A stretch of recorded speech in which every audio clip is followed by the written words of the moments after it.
Bonjour à tous, j'espère que vous allez bien. On se retrouve aujourd'hui, Baruch Hashem, pour un nouveau cours de Gemara, Gemara Tanit, on est au Daf Yutet Amud Beit à la page 19b. Là, on va voir rapidement ce qu'on a fait la semaine dernière. On avait commencé la Gemara de la très longue Mishnah du troisième chapitre du traité Tanit. On avait demandé qu'est-ce que une plaie qui est de disette, c'est une plaie qui conduit à une disette. Une disette, c'est une petite famine. En fait, on dit que si d'une rivière à une rivière, il n'y a pas de on n'a pas de denrées, il n'y a plus de récolte, alors c'est considéré comme une disette. Par contre, si d'une région à une autre région, entre deux régions, il n'y a pas à manger, alors là, c'est carrément une famine. Ensuite, on avait vu que lorsque un CA de blé pour un CA, on a vu les valeurs alors c'est considéré comme ayant une abondance, et ce n'est pas une disette, mais s'il n'y a pas d'abondance de blé, alors c'est considéré comme une famine. En réalité, on a dit qu'il y a une grosse différence si la nourriture coûte cher ou bien s'il n'y en a pas. Si elle coûte cher, mais il y en a, alors ce n'est pas une famine. Si ça coûte même pas cher, ça coûte le prix normal, mais il n'y en a pas, on n'en trouve pas dans les rayons, comme par exemple durant la Covid, on avait un gros problème par exemple de pâtes, on n'en trouvait plus dans les rayons, mais les pâtes avaient toujours le même prix, le prix n'avait pas augmenté. Alors c'est quand même considéré comme une famine étant donné qu'il n'y en a plus. Ensuite, on avait dit si la pluie tombe assez pour les céréales, mais pas pour les arbres. Dans quel cas ça marche? Et lorsqu'il y a des petites pluies, ça suffit pour les céréales, mais pas pour les arbres. Ensuite, si la pluie tombe pour les arbres, mais pas pour les céréales. On comprend parce que ce sont des grosses pluies, assez pour les arbres, pas assez pour les céréales. Maintenant, on a dit que ça tombe ni pour la pluie, ni pour les céréales, ni pour les arbres. On comprend quand il n'y a presque pas de pluie. Maintenant, dans quel cas est-ce que ça peut tomber pour les canaux et les grottes et les citernes, mais que ça ne tombe pas ni pour les arbres ni les céréales, c'est dans le cas de pluies beaucoup trop fortes, des pluies torrentielles qui en réalité font du mal à la récolte, mais peuvent remplir les citernes, etc. Ensuite, on a dit que si au moment de Pessah, on fait des plaintes si on n'a pas eu assez d'eau pour les arbres, et à cause des citernes, des grottes, des canaux, etc., on fait des plaintes au moment de Sukkot. Si on n'a pas assez d'eau et si on n'a pas assez d'eau à boire, alors on fait immédiatement, peu importe la période à laquelle on élèvera des plaintes. Et c'est quoi immédiatement? C'est comme on sait, lundi, jeudi et lundi. Et lorsque, le manque de pluie, s'il y a un pays affecté par la Ascara, on a dit, c'est une maladie contagieuse respiratoire qui rétrécit la gorge, donc qui empêche de respirer. Alors, s'il y a un pays affecté de ça et qu'elle cause de la mort de ses habitants, alors on fait tout de suite des plaintes à son sujet. Lorsque ça ne cause pas la mort, alors on ne va pas faire de plainte. Et pareil, on avait vu différents types de sauterelles pour lesquelles on ferait des plaintes, etc. Parce qu'elles peuvent tout ravager, elles peuvent aller dans d'autres pays, etc. Ensuite, on avait dit que normalement, on n'est pas censé faire des plaintes l'année de la Shemitah, parce qu'on n'est pas censé cultiver la terre ni quoi que ce soit, mais en réalité, oui, on fait parce que on laisse une partie aux pauvres, c'est ce qui leur permet d'avoir la subsistance, etc. Donc, c'est important pour eux de prier. Donc, même pendant la Shemitah, on peut élever des plaintes, donc si on n'a pas de pluie. Alors, on prend la Gemara au Daf Yutet Amud Beis. On se trouve vraiment au milieu du Hamoud, et on prend Tania Amar Rabbi Elazar ben Perata. Alors, Tania, on va dans une braïsée, Amar Rabbi Elazar ben Perata, Rabbi Elazar ben Perata, il nous dit Miyom Gérard Bet Amigdash, depuis le jour où le temple fut détruit, Nasu de Geshamim Simochel et Olam. Les sources d'eau ont été restreintes pour le mot. Il y a des années où elle est abondante. Alors, en fait, excusez-moi, on a vu ça la semaine dernière, donc je vous le résume très rapidement. Désolé pour la petite erreur. On a vu qu'il y avait des années où c'est abondant et des années où ça tombe en leur temps approprié. Et il y a des années où ça ne tombe pas en leur temps, ni dans leur moment approprié. Donc, à quoi c'est comparé? Alors, quand les pluies elles tombent à leur moment approprié, c'est lorsqu'un serviteur il reçoit son argent tous les dimanches pour ce qu'il a fait. Alors, c'est bien parce que il a de temps d'acheter pour Shabbat, de cuire son pain, etc. pour faire. Mais s'il reçoit la veille de Shabbat, alors là, c'est comme si on ne l'avait pas reçu en notre bon temps, parce que si on reçoit l'argent la veille de Shabbat, on n'a pas le temps d'acheter, de faire du pain, de manger pour Shabbat. Donc, en réalité, en quelque sorte, c'est un peu battel et on a perdu la chose. Pareil, à quoi ça ressemble une année où les pluies sont abondantes? C'est comme un serviteur qui a reçu toute sa parnassa de l'année en une seule fois. Donc, il peut pétrir tout son pain. Et en fait, on sait que lorsqu'on pétrit, on perd en général un cave de la récolte. C'est une quantité. Peu importe la quantité qu'on pétrit, on perd un cave. Donc, en réalité, s'il reçoit tout une fois dans l'année, il va perdre juste un quart de sa récolte dans le moulinage. Mais s'il reçoit petit à petit sa portion, sa parnassa, son blé, alors à chaque fois qu'il va mouliner, il va perdre un cave. Donc, il va cumuler moins quart, moins cave, moins cave. Et donc, au fur et à mesure, il va perdre beaucoup. Donc, ça, c'est comparer les moments où on a de l'eau abondamment. Alors, du coup, on se retrouve un peu plus loin. Tanoura Banan, on se voit dans une braïta. Pa Mahad, alou kol Israël et Regal et Osharim. Une fois, tout Israël monta à Jérusalem pour une fête de pèlerinage, c'est-à-dire Rosh Hashanah, Sukkot ou Pessah. Mais il n'y avait pas assez d'eau à boire. Alors, Alar Nakimon Ben Gurion et Adam Echad, Nagdimon Ben Gurion, qui était un juif très riche, il allait chez un praticien non juif et à Marlo, Alveni, Shetel Mesre Manion, Maïm le Oler Egalim. Prête-moi 12 puits d'eau pour l'utiliser pour les pèlerins, ceux qui montent à Jérusalem. Je donnerai en retour 12 puits d'eau. Parce que les puits, ça peut s'assécher, et donc on a besoin de pluie, les puits peuvent s'assécher, et on a besoin de pluie pour les réapprovisionner. Donc il va espérer qu'il va pleuvoir pour qu'il puisse restituer l'eau comme nous demande Rachi. Et d'ailleurs, le Maharsha, il nous dit qu'en réalité, il a demandé 12 puits d'eau pour faire un rapprochement avec les 12 tribus et que par leur mérite, la pluie puisse retomber pour qu'ils puissent le rembourser. Alors il lui a demandé ça. Et il lui a dit, et si je ne te rends pas ton eau et tes pluies remplies, je te donnerai en échange 12 talents d'argent. Un kikar kesef, ça représente 6 000 dinars d'argent. Donc il a promis 72 000 dinars d'argent en garantie pour l'eau, ce qui est une somme absolument énorme, surtout pour l'époque. Le Kabbal Osman, il lui fixait un temps, donc une date limite pour le remboursement, mais lorsque le temps est arrivé et que les pluies n'étaient toujours pas tombées, alors le praticien il lui a envoyé le matin même, envoie-moi soit l'eau, soit l'argent que tu me dois. Alors Nikamam il lui a envoyé une réponse en lui disant, j'ai encore du temps. Toute la journée est à moi pour rembourser l'eau, parce qu'il lui a envoyé le jour même du remboursement, sauf qu'en réalité, il a jusqu'au soir. Mais ça arrive, Charlachlo, et à midi, le non-juif, il lui a répondu en lui disant, Shager, Lish, Omaim, Omaot, Yeshlo, Beyadecha, envoie-moi soit l'eau, soit l'argent que tu me dois. Alors Charlachlo, il lui a dit, Adaim Yeshli, Shaou, Bayom, j'ai encore le reste de la journée, on est l'après-midi, il me reste jusqu'au soir. Bamincha, Charlachlo, toujours la même chose, l'après-midi, il lui a envoyé qu'il fallait qu'il rembourse, et lui, il a dit qu'il a encore du temps. Alors, l'iglé et à la voto Adon, le praticien, il s'est moqué de lui. Alors, quand la Shana Kola, il lui a dit aucune pluie n'est tombée durant toute l'année. Alors quoi, vers Shav Yerdogeshami, et maintenant tu crois que maintenant, dans les quelques heures qui vont rester, il y a de la pluie qui va tomber? C'est sûr que non. Alors, et rembourse-moi maintenant. Alors,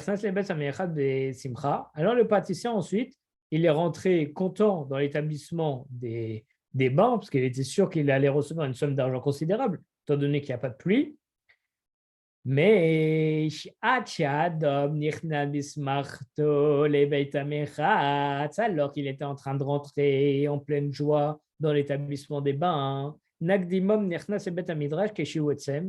Nagdimon, il a pénétré, lui, attristé dans le temple. Nitatef et Ahmad Vila, il s'est enveloppé de son talit et il s'est tenu debout pour faire la prière à Kadosh Baruch. Amar Lefanav, il a dit à Dieu, Ribono Shalaïla, maître du monde, Gaïloï Veyadoua Lefanecha Shelo Lirvodi Asiti. Il est clairement su devant toi que je n'ai pas fait ça pour mon propre honneur. Je n'ai pas demandé à avoir de l'eau pour me la jouer, pour dire voilà, j'amène de l'eau. Non. Velo Lirvod Bet Abba Asiti, ni pour l'honneur de la maison de mon père. Allah l'irvodecha asiti, mais plutôt pour ton kavod. Shium maïm esuim leoler regalim, pour que tous ceux qui montent pour les fêtes de pèlerinage aient de l'eau pour pouvoir te servir. Mais yan garushu shameim be'avin, immédiatement, Lorsqu'Akadosh Baruch Hu, il a utilisé ça, il a entendu ça, d'ailleurs, c'est la même formulation de prière qu'on a déjà vu dans quelques dapim précédents. Alors, Dieu, il a ouvert le ciel, et il y a eu beaucoup de nuages qui sont arrivés. Et la pluie est tombée jusqu'à ce que les 12 puits qu'il avait empruntés, elles se sont remplies d'eau, et même plus encore. Alors que le praticien il est sorti de l'établissement de bain, Negdimon Ben Gurion Yatsa mi Bet Amidash, Negdimon Ben Gurion il est sorti du temple, Kishepago Zebazé, et lorsqu'ils se sont rencontrés, Amarlo, Negdimon il lui a dit, Tanlid Memaim Yoter Shiyesh Li Beyadecha, donne-moi la valeur de l'eau supplémentaire que tu me dois, parce que j'ai dit que j'allais te remplir les pluies comme tu me les avais données, et bah on te l'a rempli encore plus. Alors du coup, donne-moi de l'argent pour le surplus d'eau. Amarlo, il lui a répondu, Yodea ani shelo erim akadosh baruch hu et olamo ella bishvilecha. Je sais qu'Akadosh Baruch Hu n'a mis son monde en agitation que à cause de toi. Dieu, il a envoyé les pluies que pour toi. Et là, Adin yeshlib tronpe alecha. Néanmoins, j'ai encore un argument contre toi. Shiotzi mecha et mamona, qui me permettra d'encaisser mon argent. Shekva shakachama, c'est qu'en effet, le soleil s'était déjà levé avant que la pluie tombe. Ogeshami vershud yardou, de sorte que les pluies sont tombées dans ma propriété, c'est-à-dire après l'échéance. C'est normalement, ils avaient jusqu'au soir et c'est tombé au matin. Donc, il est censé le rembourser. Alors Nagdimon, il est rentré dans le temple de nouveau. Nitatev et Hamad Efila, il s'est enveloppé de son talit. Il a fait une prière où il a dit, Amar Lefanav, il a dit à Kadobachu, Ribono Sheolam, maître du monde, Dia Sheyesh Lecha, Avim Oalamecha. Fais savoir que tu as des biens aimés dans ton monde. Miyam Nitvazru Avim. Et immédiatement, les nuages se sont dispersés. Zara Hama et le soleil, il a brillé. Donc, par ça, le soleil, il n'a pas pu se coucher. Et Nigdamon, il avait donc remboursé l'eau attente. En réalité, on était quasiment au lever du soleil. Et Dieu, il a remis le soleil pour pas que ça devienne le soir, pour que justement le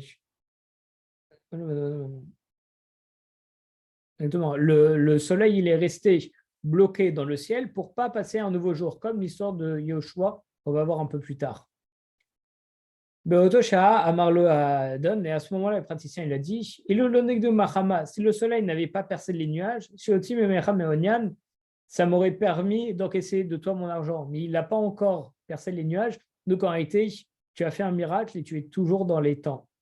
Tana, on voit dans une braïta, le Nigdamon Shemo est là, Bene Bouni Shemo. Ce véritable nom n'était pas Nigdamon, mais Bouni. Là, on écrit le Nigdamon. Pourquoi est-ce qu'on l'appelle alors Nigdamon?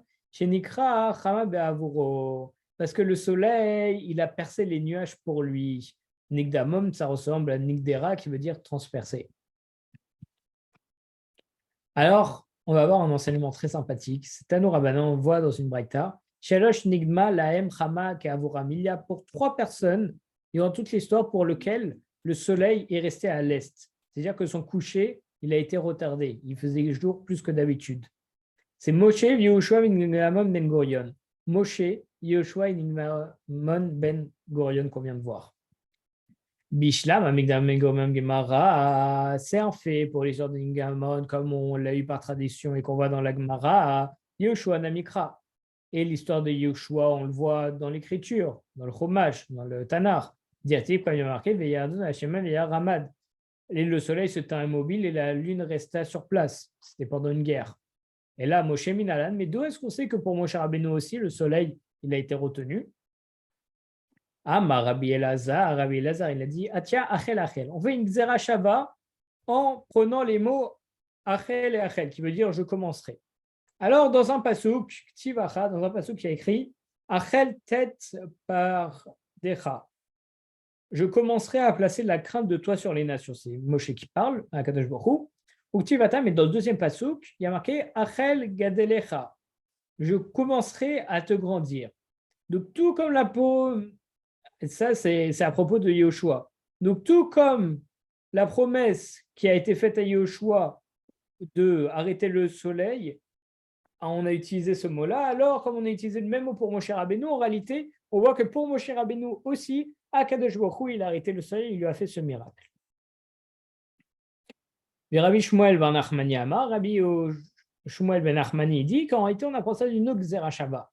par les mots tête-tête, placé et placé. Parce que Ktivacha, il y a marqué dans un verset par rapport à Moshe, Achel tête par Decha, je commencerai à placer la crainte de toi.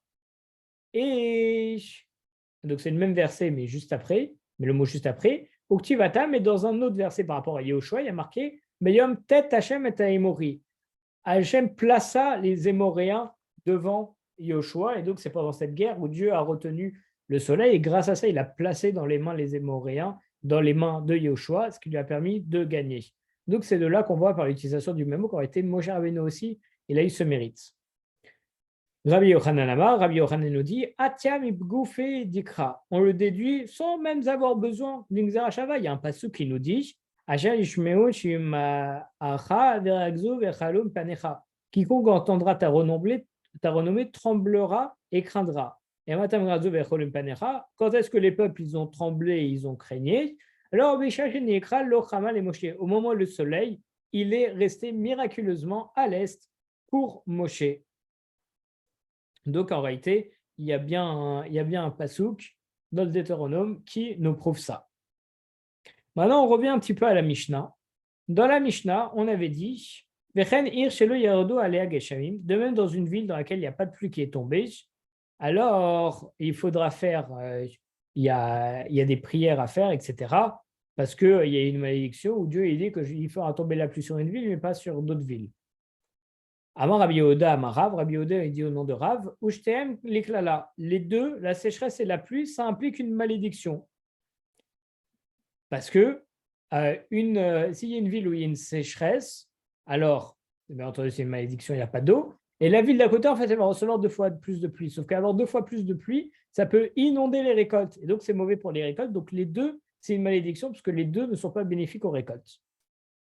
Il y a un passage qui nous dit Aïta Yerushalayim Nida Menehem. Yerushalayim est devenu comme une Nida parmi eux. Une femme Nida, c'est une femme qui est dans sa période de menstruation et donc qui est tamée, etc.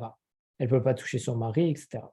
Alors Rabbi Yehuda Amarav, Rabbi Yehuda il dit au nom de Rav, Libracha, ça implique une bénédiction parce que Kenida, en disant que Jérusalem elle est comme une Nida, Manida Yeshla Eter, de même qu'une Nida, elle est appelée une permission nouvelle à son mari. Une fois qu'elle s'est purifiée, alors elle peut de nouveau retourner avec son mari. Afiroshem, Leshat Sekanta, alors de même, Yerushalayim, et elle peut avoir une restauration, c'est-à-dire même si elle a une période où elle n'est pas bien, comme en ce moment avec la destruction du temple, malheureusement, alors c'est comme une Ida, il y a un moment, c'est une période, c'est pendant une période où ça ne va pas, mais après, ça va redevenir Tahor, ça va redevenir pur, et de nouveau, Jérusalem sera reconstruite, tout comme une Ida est repermise à son mari.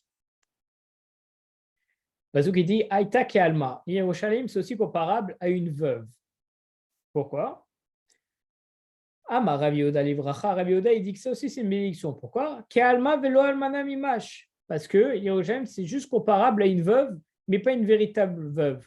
Et là, Keisha chez Alar be'alal midatayam, plutôt comme une femme dont le mari il est parti en outre-mer, il a pris un bateau, il est parti de l'autre côté de la mer. Donc, comme on n'avait pas de téléphone et quoi que ce soit, on ne sait pas ce qui peut arriver. Et s'il ne revient pas au bout d'un certain temps, ça fait que s'il est mort ou pas.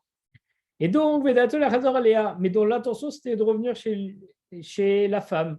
Donc là, c'est la même chose. Yerushalayim, c'est une veuve, mais une veuve, en fait, c'est une demi-veuve, entre guillemets. C'est quelqu'un qui a vu son mari partir, mais on a toujours l'espoir qu'il va revenir et il reviendra Bezrat Hashem un jour.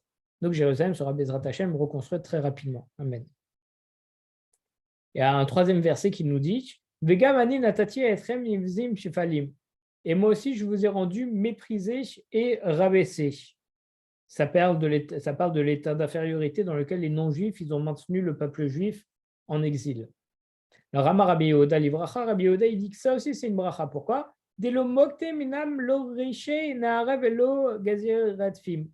En raison de ça, les non-juifs ils n'ont pas parmi nous des officiers de douane ou des officiers de police.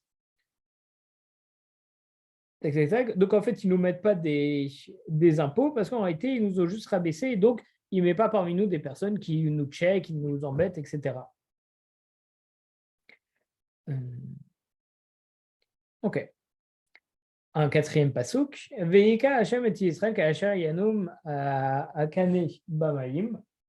Et Hachem frappa Israël comme le roseau qui vacille dans l'eau. Amar Rabbi Yehuda, Amar Rav, l'Ibracha Rabbi Oda, il dit au nom de Rav que ça aussi c'est une bracha. D'Amar Rabbi Shmuel bar Nachmani Amar Rabbi Yochanan, car Rav Shmuel bar Nachmani dit au nom de Rabbi Yochanan, Maïdirtif, c'est quoi la signification du verset qui nous dit Nevanim Pitri Uev Narod Nigshot Sonné. Les blessures infligées par un ami méritent la confiance, alors que les baisers d'un ennemi sont trompeurs. Ce que ça veut dire Tova Klila, Shikilel, Arecha Shiloni et Israël. La malédiction par laquelle Achia le Shilonim il a maudit Israël, ça vaut bien mieux que la bénédiction par laquelle Bilam Aracha il a béni le béni Israël.